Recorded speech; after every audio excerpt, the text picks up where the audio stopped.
এক সময়ের কথা, ফিসফিসে জঙ্গলের গভীরে একটি কৌতূহলী ছোট কাঠবিড়ালি বাস করত যার নাম ছিল স্যামি। স্যামি অন্য কাঠবিড়ালিদের মতো ছিল না। তার একটি উজ্জ্বল ঝলমলে লেজ ছিল যা সূর্যালোকে ঝিলমিল করত এবং একটি জোড়া ঝিকিমিকি চোখ ছিল যা সবসময় নতুন অভিযানের সন্ধানে থাকত। এক সুন্দর সকালে স্যামি তার প্রিয় ওক গাছটিতে বাদাম সংগ্রহ করতে উঠছিল। তখন সে মাটিতে কিছু অস্বাভাবিক ঝিকিমিকি কিছু দেখল। এটা একটি ছোট সোনালি চাবি ছিল। স্যামির চোখ উজ্জ্বল হয়ে উঠল উত্তেজনায়। আমি ভাবছি এই চাবি কি খোলে, সে ভাবল। সোনালি চাবিটি তার থাবার মধ্যে শক্তভাবে ধরে স্যামি রহস্যময় তালাটি খুঁজে বের করার অভিযানে বের হল। সে জঙ্গলের মধ্য দিয়ে ছুটে চলল, তার ছোট্ট হৃদয় উত্তেজনায় ধুকপুক করছিল। প্রথমে স্যামি অলিভার নামের জ্ঞানী পুরনো পেঁচার সাথে দেখা করল, যে উঁচু শাখায় বসেছিল। সুপ্রভাত অলিভার, স্যামি চিৎকার করল। আপনি কি জানেন এই চাবি কোথায় লাগে? অলিভার তার চশমার ওপর দিয়ে নিচের দিকে তাকিয়ে বলল, আমি বিশ্বাস করি এই চাবিটি জাদুকরী গুহায় লুকানো একটি ধন বাক্স খুলতে পারে। কিন্তু সাবধান স্যামি, পথে অনেক চ্যালেঞ্জ রয়েছে। অবিচলিত স্যামি অলিভারকে ধন্যবাদ জানিয়ে তার যাত্রা অব্যাহত রাখল। সে বুদবুদ ফোয়ারার উপর দিয়ে লাফালাফি করল, ঘন ঝোপের মধ্য দিয়ে ছুটে চলল এবং উঁচু গাছে উঠল।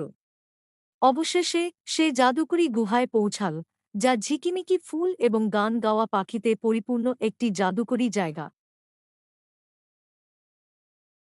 গুহার মাঝখানে একটি বট পুরনো গাছ ছিল যার গোড়ায় একটি ছোট জটিল দরজা ছিল।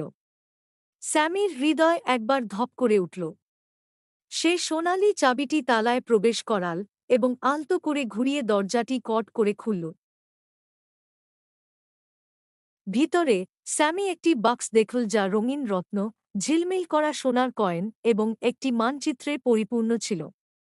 কিন্তু সবচেয়ে মূল্যবান ধন ছিল একটি ছোট জ্বলজ্বলে বাদাম। স্যামি যখন এটি তুলল, একটি উষ্ণ আলো তাকে আবৃত করল এবং একটি নরম কণ্ঠস্বর শুনল, এটি বন্ধুত্বের বাদাম। এটি রোপণ কর এবং এটি একটি গাছে পরিণত হবে যা সকলকে আনন্দ এবং মিলন এনে দেবে। অনেক যত্ন সহকারে স্যামি গুহার মাঝখানে বাদামটি রোপণ করল। তার বিস্ময়ে এটি প্রায় সঙ্গে সঙ্গেই একটি মহিমান্বিত গাছে পরিণত হল।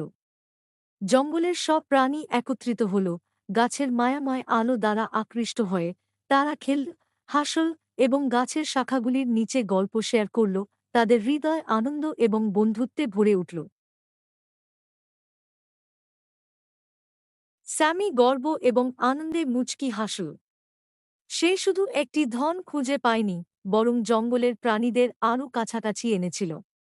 সেই দিন থেকে জাদুকরী গুহা একটি স্থানে পরিণত হল যেখানে সবাই শান্তি, বন্ধুত্ব এবং অভিযান খুঁজে পেতে আসতে পারত। এবং এভাবেই স্যামি কাঠবিড়ালির কৌতূহল এবং সাহসিকতা ফিসফিসের জঙ্গলে একটি জাদুকরী আশ্রয়স্থল তৈরিতে সাহায্য করল, যেখানে সাহসিকতার চেতনা এবং বন্ধুত্বের শক্তি চিরকাল বেঁচে থাকবে।